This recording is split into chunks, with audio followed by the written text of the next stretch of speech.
Os direitos e os deveres do cidadão. A informação que faz a diferença no seu dia a dia. A cada edição, um tema de relevância. Está no ar. Direito e Cidadania. Olá, ouvintes da Rádio Vitoriosa de Uberlândia, Araguari, Alto Paranaíba.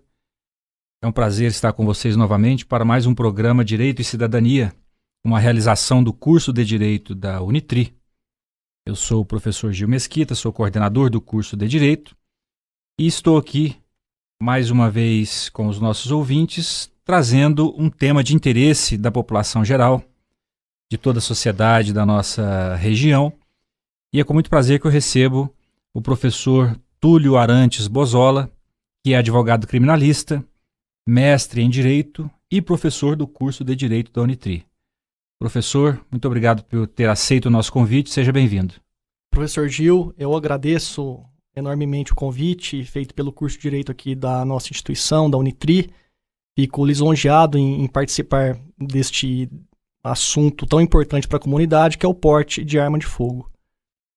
Justamente, nosso tema de hoje, o tema escolhido, né, até por sugestão do professor Túlio, quando fizemos o convite, é a respeito do porte de arma.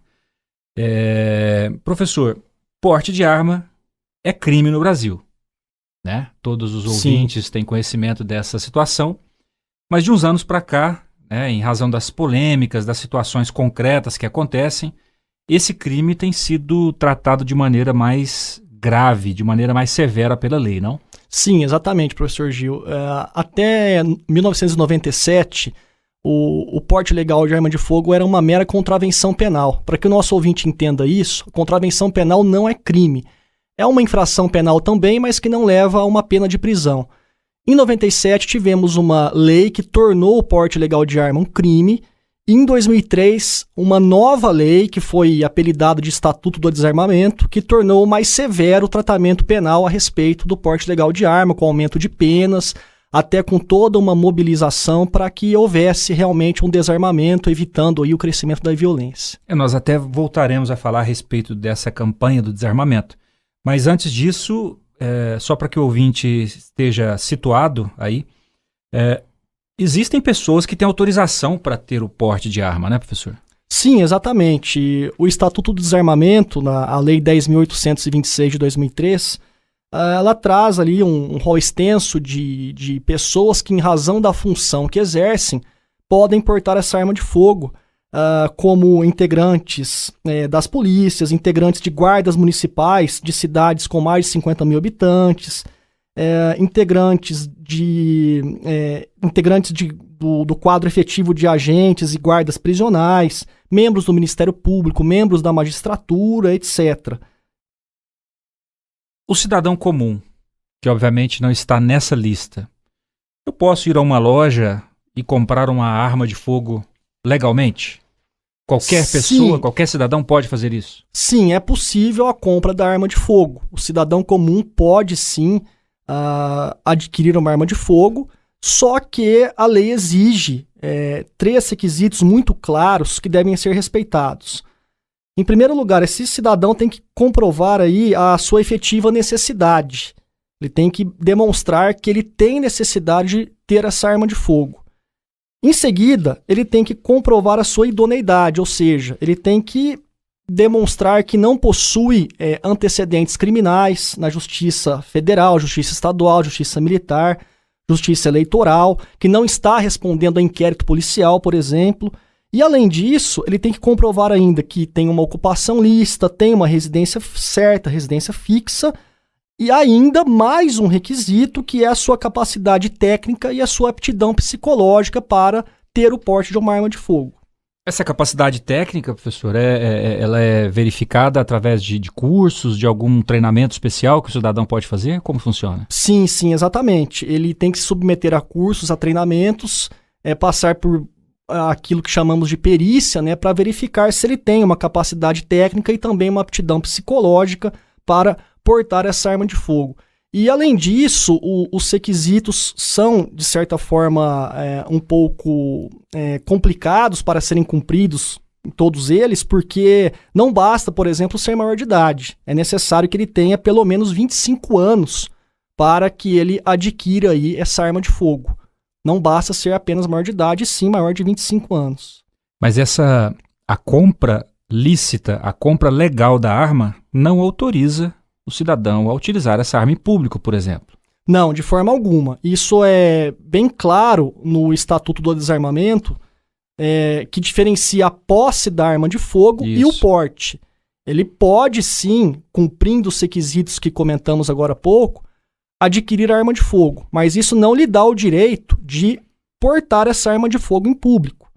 Ele só poderá ter essa arma de fogo no âmbito da sua residência, ou nas dependências da sua residência, ou no local de trabalho, desde que ele seja o dono desse local de trabalho ou responsável pelo local de trabalho. Só ter a arma não lhe dá o direito de portar essa arma em público. É muito comum que se pergunte a respeito das pessoas que moram em zonas rurais, se eles podem ou não portar essa arma. O Estatuto do Desarmamento prevê que é possível, só que aí é um porte específico na modalidade caçador. Essa pessoa que adquiriu a arma de fogo tem que demonstrar que a utilização da arma será para a subsistência alimentar da família. Ele terá um porte como caçador apenas. Na campanha do desarmamento em 2003, né, havia muita discussão. Puxa, mas eu resido na fazenda, resido na zona rural, moro sozinho. Eu preciso ter uma arma para defender o meu patrimônio. Existe sempre essa defesa de que o cidadão comum precisaria da arma para a defesa do patrimônio. Eu queria te perguntar, professor, defender o patrimônio com uma arma, isso é permitido? Isso é legal? Veja bem, é permitido que se tenha arma para a defesa do patrimônio. É permitido pela lei, sendo que devem ser cumpridos aqueles requisitos. Mostrar que isso é realmente necessário, não ter antecedentes criminais, ter um documento que comprove a ocupação lícita e a sua residência fixa, ter aptidão psicológica, capacidade técnica e ter mais de 25 anos. Cumpridos todos esses requisitos, a pessoa pode, sim, ter uma arma de fogo para defender o seu patrimônio. É possível, sim, essa defesa, só que o direito penal traz também requisitos para que o uso dessa arma seja realizado como uma legítima defesa, por exemplo. Imaginemos duas situações, então, professor. O sujeito que tem na sua residência, por exemplo, está na posse de uma arma irregular dentro da sua residência. Ele comete um ilícito. Se ele estiver portando essa mesma arma fora do ambiente da residência, também comete o ilícito. Qual é a diferença entre essas duas situações para que o nosso ouvinte conheça de que forma pode alguém ser punido nessas duas situações distintas?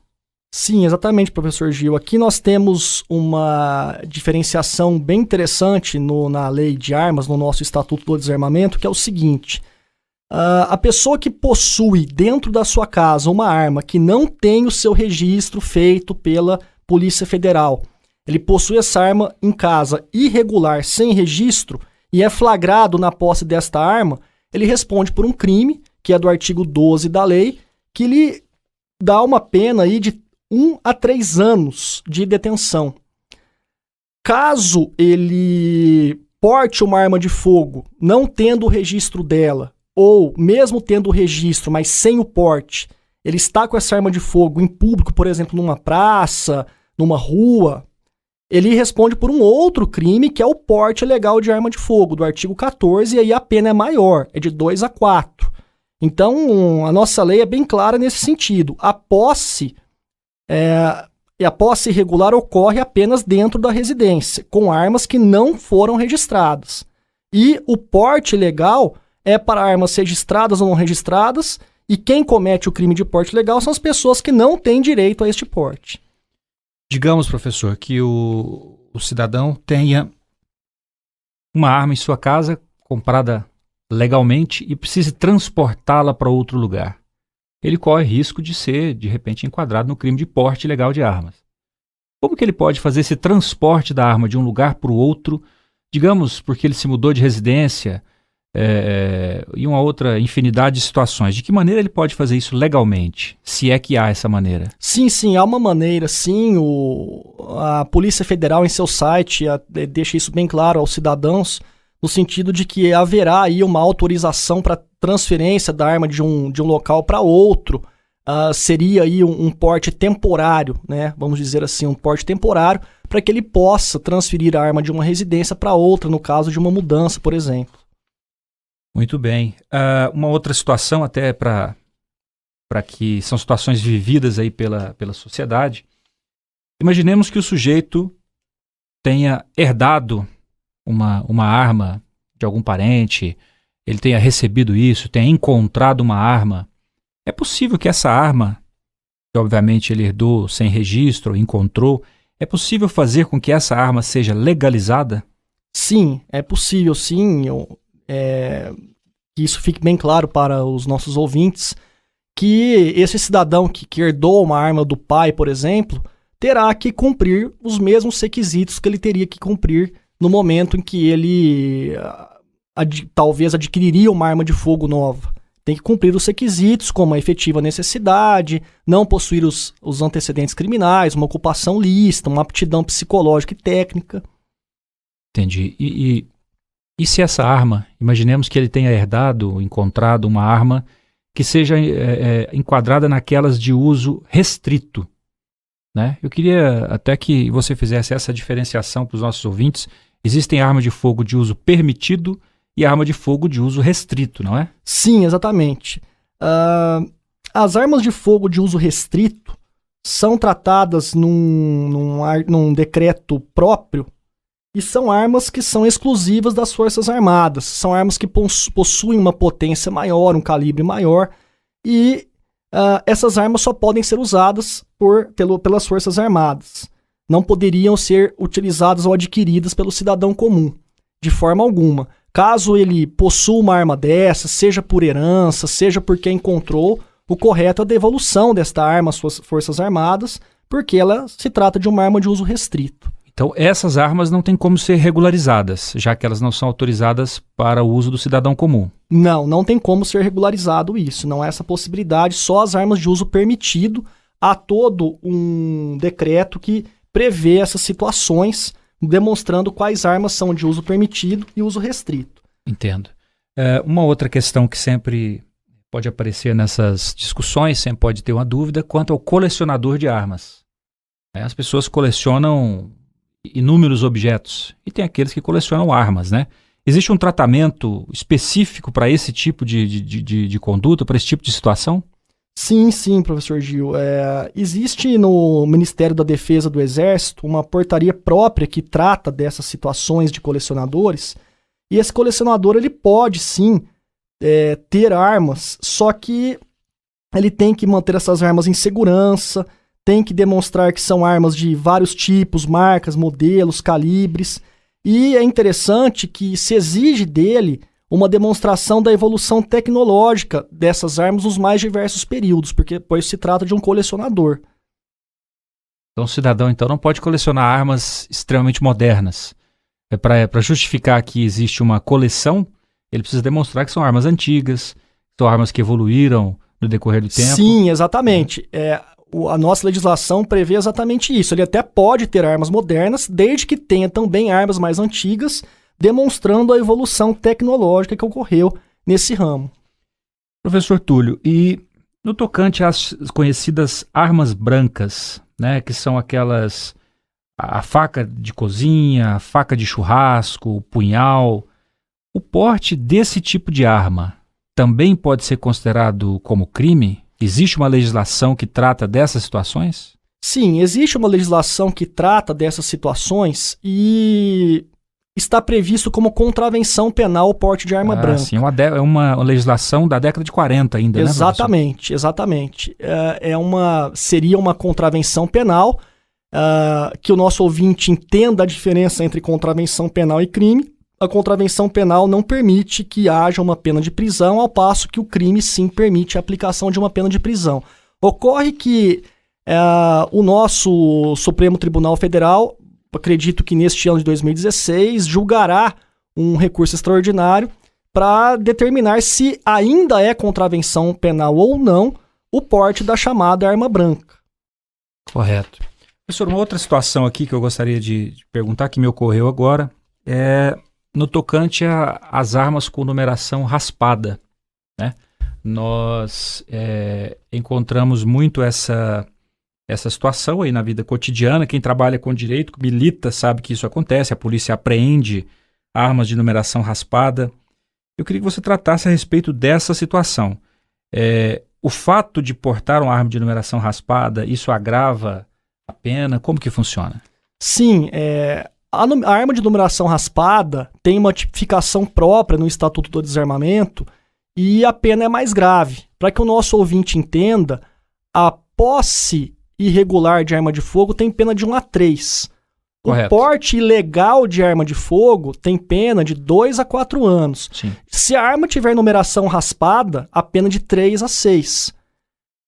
Essas penas que são alteradas tanto no patamar mínimo como no patamar máximo geram uma série de considerações, uma série de efeitos processuais penais, que passam, por exemplo, como a possibilidade ou não de arbitramento de fiança, a Sim. possibilidade ou não de penas alternativas.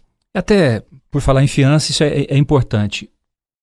Esses crimes que nós estamos tratando agora são afiançáveis, ou seja, o sujeito preso em flagrante por porte ilegal de arma, ele pode recolher fiança e se ver livre enquanto o processo judicial tramita? Sim, é possível. Até houve uma evolução do Instituto da Fiança aplicável às questões envolvendo armas.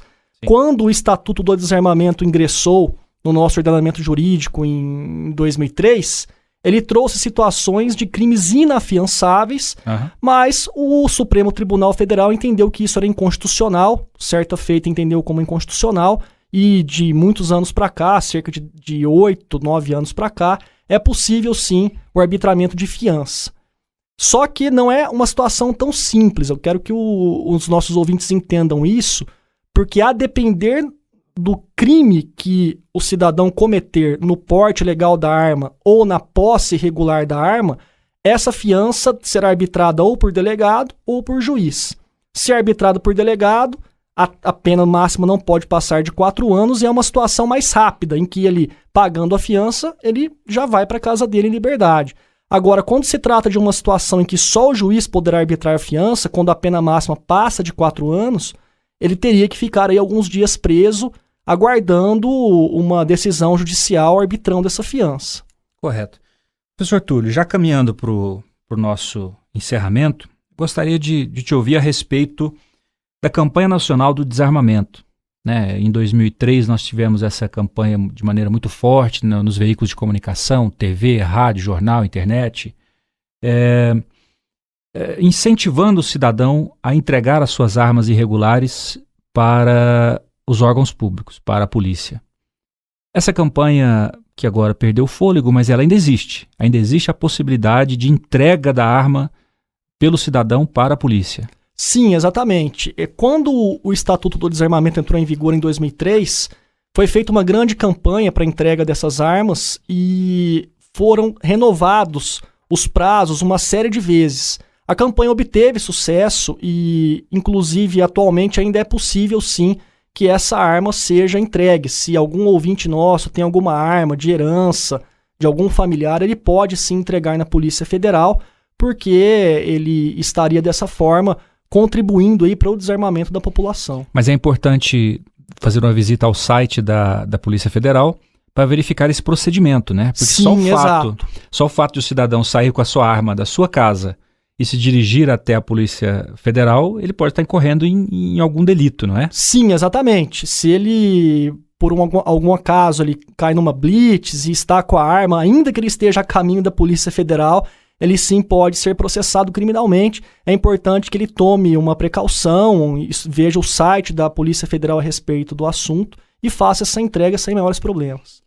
Professor Túlio, muito obrigado pelos seus esclarecimentos, pela sua presença, por ter aceito o nosso convite.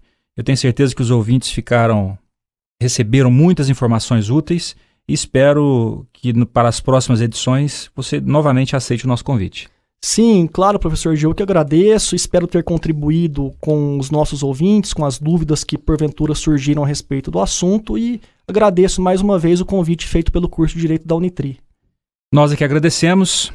Então, ouvintes da Rádio Vitoriosa, muito obrigado mais uma vez pela sua audiência. Esperamos ter contribuído aí com vocês com essas informações tão úteis. E quero deixar aqui o e-mail para contato. Aqueles que tiverem interesse em fazer alguma pergunta, sugerir temas, fazer aí as suas críticas, sugestões, podem enviar e-mail para direito@unitri.edu.br. Até a próxima, obrigado a todos. Os direitos e os deveres do cidadão. A informação que faz a diferença no seu dia a dia. A cada edição, um tema de relevância. Você ouviu Direito e Cidadania.